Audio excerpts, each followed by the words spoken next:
Wednesday, January the 13th. Lake level is 924.5. It's still been dropping about 6 to 8 inches a day. We're still about 9 feet high.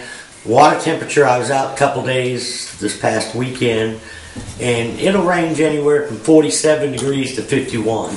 Now, still a lot of stain in the water. The lower end's, still pretty clear, but the mud line seems to be moving, and the water's kind of, dissipating. If you look at it from the road, it looks brown, looks like mud. But if you're out there fishing, even in that brown water, you still got about 4 or 5 feet of visibility, so it's not bad at all.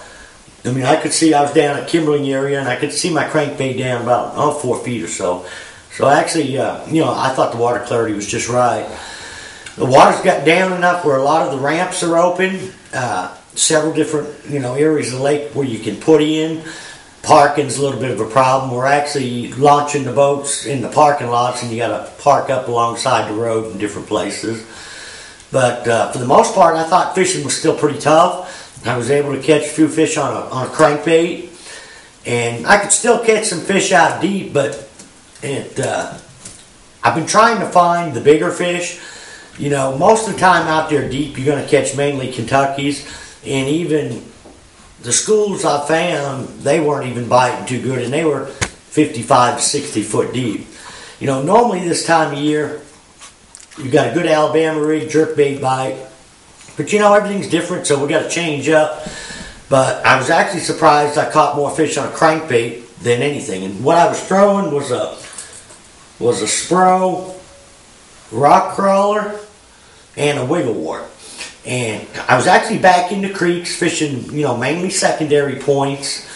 The bite was really sluggish. You couldn't even hardly feel the bite. It almost, felt like you picked up a leaf. And a lot of the fish were suspended, over the trees. I was setting the boat in about 15 to 20 foot of water, kicking a lot of the brush.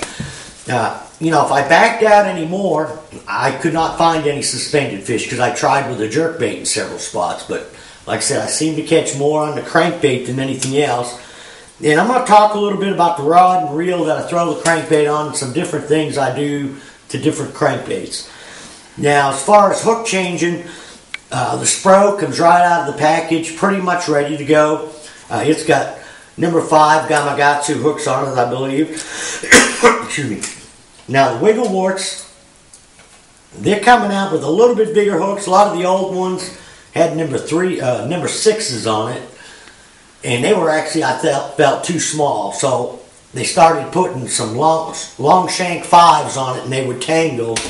But what I like to do is put number 4s on there or 2 number 5s to where the hooks don't tangle. And I'll usually go to a little bit smaller split ring. I'll go to a number 3 split ring, which allows me to get by with 2 number 4 hooks. And usually I use owner hooks, but I'll also use Gamakatsus. But like I say, you want to try to find the short shank hook.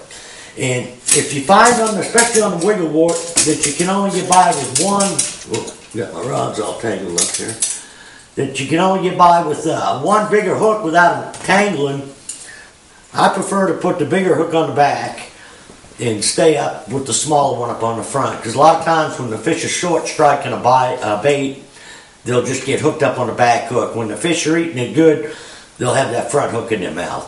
And that's kind of the way I found it to be this weekend. Most of the fish I caught on the crankbait were just barely hooked, and they were on the back hook. So I want that one to be a little bit bigger. Now, usually this time of year, and pretty much all the way through the spring, I'll throw, 10-pound fluorocarbon. Sometimes when it's real cold like this, if I want to get the baits a little deeper, I will go down to 8. Water gets a little warmer. Fish get a little more active. I may go up to 12. But, probably 90% of the time I'm going to fish 10-pound fluorocarbon. And I'm fishing it on a loose, custom speed stick. And I've got 2 different colored rods here. Actually, one's a prototype, and then they came out and started putting this rod into production. They actually call it the wart rod. And it's a 7-foot medium to probably medium light action, which works real good on them smaller baits. You can get real good distance casting on it, and you can feel everything that the bait's doing. Another bait you've been throwing some is a Strike King 3XD. I didn't talk about it at all, but it comes out of the package with good hooks, ready to go. But sometimes I'll also try to put number 5s on it. It comes with number 6, but I'll go up one size. You don't have to, but I just got a little bit more confidence with the little bit bigger hooks. Problem with the smaller hooks is they don't have a whole lot of gap in on the hook itself. So I like, the little bit bigger hook. It's got a little wider gap there, and I think you got a little bit better chance of getting a better hookup on it. And usually the reels, I pretty much use all 6-4 to 1. I just have to pace myself or force myself to slow down, especially in this colder water. Right now, I'm just crawling the bait. I mean, once I get it down to where it's either hitting the brush or the bottom, moving it as slow as I can. A lot of times what I'll even do is just sweep the rod and then let it set for a second while I'm reeling my slack and sweep it again. When it gets way down in the low 40s, I mean, you still catch them on a crankbait, but you just got to slowly retrieve, way down. For some reason, there hasn't been, or I haven't found any Alabama rig bite or jerkbait bite out on like the main lake bluff ends where normally the fish would be. I mean, we've got lots of current. Even when I go out there trying, I'm not seeing any fish or bait suspended.